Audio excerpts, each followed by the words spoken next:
a man suddenly realizes something terrifying. In the distance, a massive tidal wave begins to rise, heading straight for the summit of Mount Everest. He can't believe his eyes. This, the highest peak on Earth, is about to be submerged. The thought of such an event is unfathomable. Yet, instead of running in fear, the man faces the monstrous wave head-on. With no fear in his heart, he rings the final warning bell, reminding everyone that the end of the world is here. Meanwhile, on the other side of town, a family, blissfully unaware of the impending disaster. But without warning, the house begins to shake violently. The stepfather quickly pulls his wife and two stepsons under the table, thinking it's just a typical earthquake. But then, suddenly, the wife's ex-husband, Nick, bursts in, frantic and shouting for them to leave immediately. Without much explanation, Nick urges them to get into the car. As they speed away, their house is reduced to rubble behind them. The earth beneath them continues to sink and crack open, creating huge rifts in the ground that rise and fall like waves on the ocean. Just when they think they've escaped,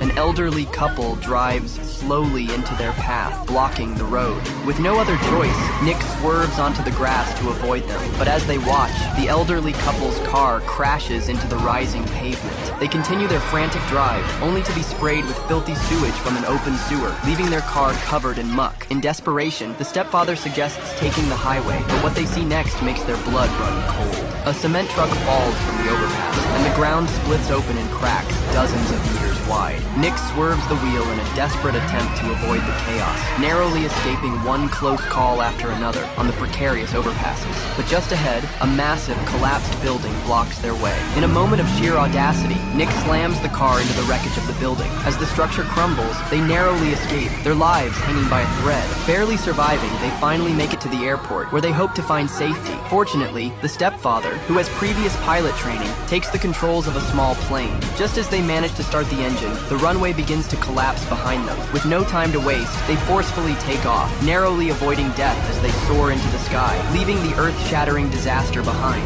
at least for now.